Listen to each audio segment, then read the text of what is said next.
माताओं ने व्रत रखा। इससे पहले भी जो तीज आई उस पर भी लोगों ने व्रत रखा, और इससे पहले भी जो तीज आई लोगों ने उस पर भी व्रत रखा।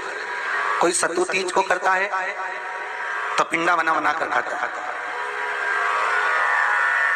कोई बड़ी तीज, कोई छोटी तीज, कोई हरियाली तीज, कोई हरतालिका तीज। क्यों करा, किस लिए करा, किस कारण करा, काहे के लिए करी थी तीज? तीज करने का केवल एक कारण था कि हमारे पति की, अरे बोलो तो उम्र बढ़े, उसकी लंबी उम्र।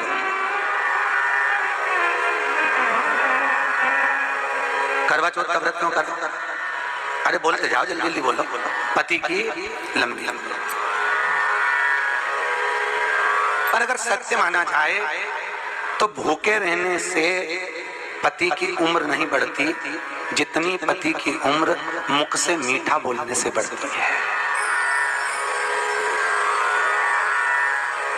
कैसे बढ़ती है? अरे बोले तो मीठा मीठा। भूखे रहने से पति की उम्र नहीं बढ़ेगी।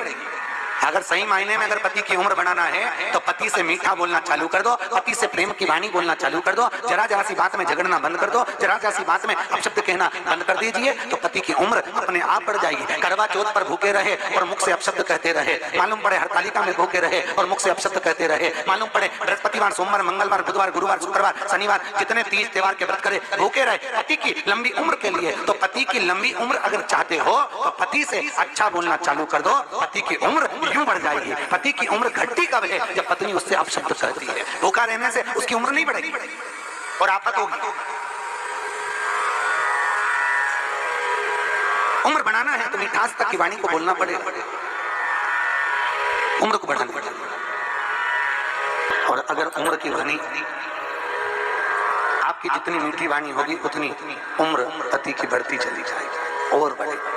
सबसे ज्यादा आनंद शंकर जी से पूछा जाए कौन से दिन आता है तो शिव जी कहेंगे मुझे हर तीज बड़ी पसंद है। शिव जी से पूछा वो क्यों? पार्वती जी ने जो तप करा था, साधना करी थी, उपास करा था, व्रत करा था, पार्वती जी ने ऐसा व्रत करा, ऐसा तप करा, ऐसी साधना करी, उस व्रत से मैं बड़ा प्रसन्न हूं। सबसे ज्यादा प्रसन्न मेरे शंकर तीज के दिन होते हैं, सबसे ज्यादा प्रसन्न। और माताओं से निवेदन रहा है, बार बार कहते हैं आप अगर इसका व्रत नहीं भी करते हो तो भी 5-6 वृक्ष की 7 वृक्ष की पत्तियों को तोड़कर तीज के दिन शंकर भगवान को समर्पित कर दो। शंकर जी उस व्रत को स्वीकार कर लेते हैं, इतने प्रसन्न हो जाते हैं मेरे दिन। शिव की प्रसन्नता है तीज का। थोड़ा ध्यान लगाकर सुनना। हरतालिका तीज शिव महापुराण की कथा ही नहीं, आप जो तीज करते हो, हरियाली करो चाहे सातुड़ी करो, उस तीज की महत्वता क्या है इस हिंगोली की शिव महापुराण की कथा में अपने को समझना है कि उसकी मूल तत्वता, उसकी महत्वता है क्या, उसका महत्व क्या है।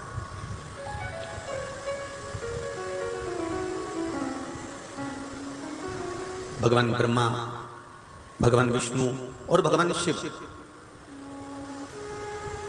इन तीनों की जो अर्धांगिनियां ब्रह्मणी, लक्ष्मी और पार्वती, इन तीनों ने तप कर कर, साधना कर कर ब्रह्मदेव को, भगवान विष्णु को और भगवान शंकर को प्राप्त किया। और तीनों ने प्राप्त कर कर तीनों देवताओं से वर मांगा कि वर हमको ऐसा दीजिए कि हमारे तप साधना का फल नारी को तीज के दिन प्राप्त हो जाए। अब देखिए जरा, एक ही व्रत से, एक ही उपवास से उसको संपूर्ण तप साधना का फल प्राप्त हो रहा, संपूर्ण तप साधना का फल उसको मिल रहा मात्र एक व्रत से। केवल एक व्रत कर रहे हैं और संपूर्ण तप साधना का फल उसको प्राप्त हो रहा है। ऐसा कोई व्रत, ऐसी कोई साधना, ऐसा कोई शंभो शरण मांगो घड़ी रे घड़ी मुख काटो, दया करी न दर्शन आपो, शंभो शरण घड़ी मांगो घड़ी रे घड़ी दुख काटो,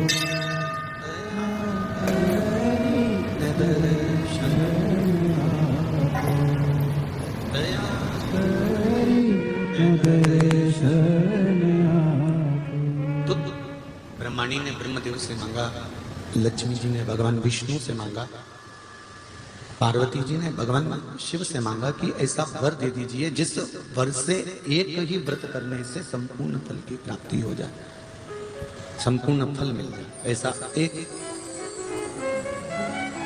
व्रत का फल दे दीजिए, मात्र एक व्रत का। अब देखिए, हरियाली तीज करने वाली माताएं थोड़ा ध्यान से सुनना।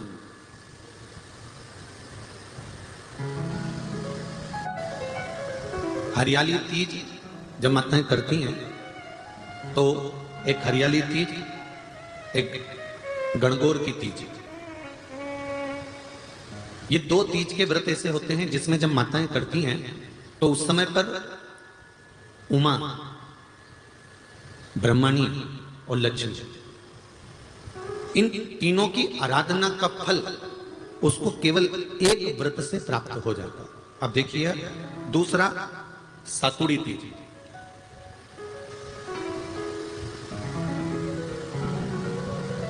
इसमें उमा और महेश्वर, उमा और महेश, ब्रह्मणी और लक्ष्मी, इन चार के व्रत तप का फल एक साथ सातुड़ी तीज के दिन प्राप्त हो जाता। अब एक आती है हरतालिका तीज। आप लोग करते हो हरतालिका? यहाँ लोग करते कि नहीं करते? करते हैं यहाँ पे हरतालिका? कौन कौन करता है? जरा हाथ उठाओ तो जरा। अरे सभी करते, रखो रखो, बहुत बढ़िया, बहुत अच्छी बात। एक आती है हरतालिका तीज।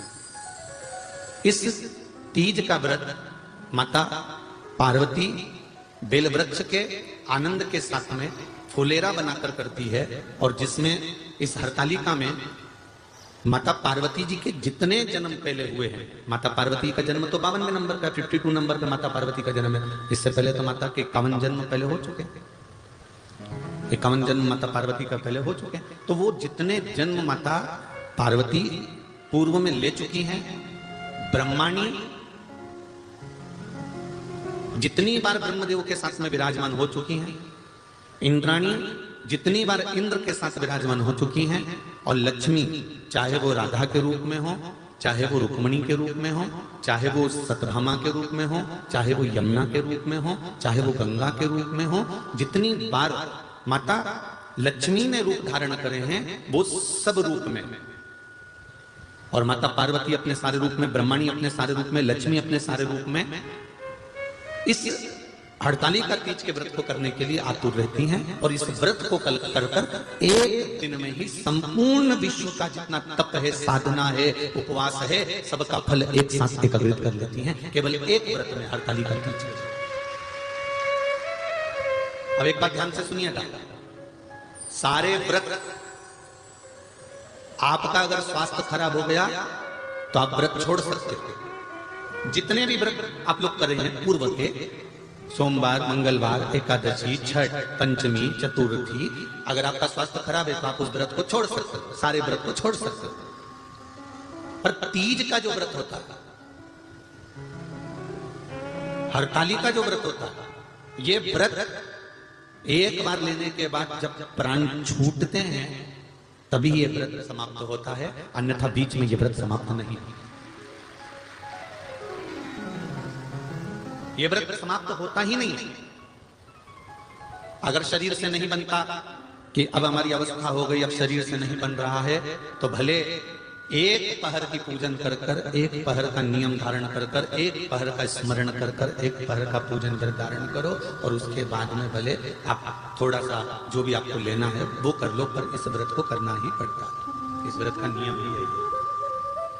इस व्रत पार्वती मैं तुम्हें प्राप्त हुआ हूं, यह हरतालिका तीज के व्रत का फल है। शिव जी कहते हैं पार्वती, जो नारी हरतालिका तीज के व्रत का स्मरण करती है, फुलेरा जो बांधा जाता है उसमें 5 माला से ज्यादा माला लटकना चाहिए, 5 से कम नहीं। कितनी? जैसे माला जो लटकाते हो वो 5 से ज्यादा होना चाहिए। 5 तो जया, विषहरा, शामलीबारी, दौतली, देव, इससे अधिक होगी चलेगा, पर इससे कम फुलेरे के अंदर माला नहीं होना चाहिए महाराज। दूसरा, फुलेरा जहां हरतालिका व्रत हो वहीं पर बांधा जाता है। हरतालिका तीज का व्रत एक ऐसा व्रत होता है जो मरते दम तक रहता है।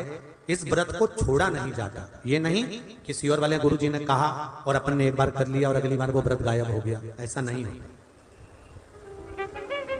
हरतालिका तीज अखंड सौभाग्य के लिए, वंश वृद्धि के लिए, कार्य सिद्धि के लिए और कुंवारी कन्याएं उत्तम वर प्राप्ति के लिए, आनंद सुख के लिए करती हैं।